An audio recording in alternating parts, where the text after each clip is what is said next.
So I would say that the primary religious language, insofar as there is such a thing, it's something I tried to detail in Maps of Meaning, which is the first book I wrote. It's a very complicated book. But religious propositions are, in some sense, abstracted generalizations about what being consists of and how to act in it. It's not the same thing as a set of hypotheses about material reality. And it's partly because in the religious domain, the moral imperative is primary, whereas in the empirical domain, the factual domain is primary, or the sensory domain is primary, something like that. So the question from the religious perspective is something like, how should we best construe the world if we wish to determine how to act properly within it? And the way that language has developed, it's developed as a consequence of an evolutionary process, both biological and cultural.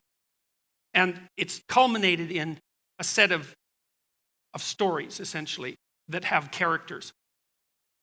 The characters basically represent something like the permanently unknowable.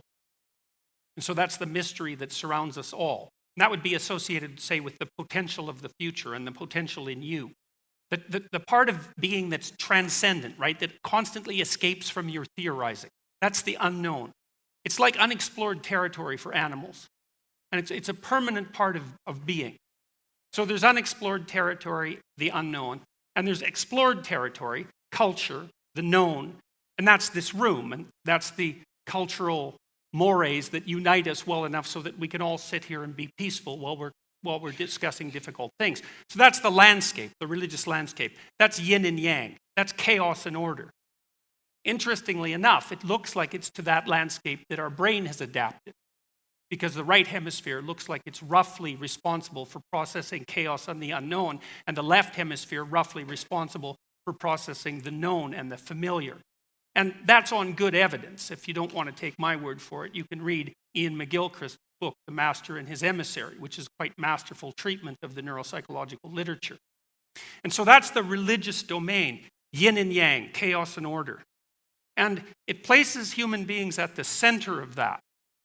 And the idea is that we're always confronted by what we understand and have to adapt to that, even in its tyrannical manifestation.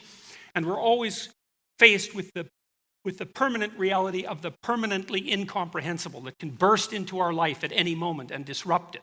That's reality. And then the religious question is, if that's reality, how do you orient yourself in relationship to those two permanent domains? And the answer to that is something like, pursue the instinct of meaning. Because it looks like meaning is the instinctive response, neuropsychologically grounded in the orienting reflex, I would say, which is a very primordial reflex to the unknown. Meaning is the response that orients us in that world. And so when we're engaged in a meaningful enterprise, it's a signal from the deepest elements of our biological being that we have the balance between what we know and makes us secure and what we don't know and have yet to explore properly sync. And that makes us secure, but not totalitarian, and engaged, but not terrified. And by staying on that midpoint of balance, that's Tao, by the way, that's the way from the Taoist perspective. By staying on that midpoint, we do what's best for us, what's best for our families, what's best for our community, and God only knows beyond that. We do all of that simultaneously, and we can tell that we're doing that. It speaks to us when we're doing that. And that's the deepest of religious instincts. And it's that capability to orient on that border between chaos and order that's exemplified in great mythological heroes like St. George, who goes out to slay the dragon, or Christ, who welcomes death, who embraces mortality and vulnerability and strives forward nonetheless.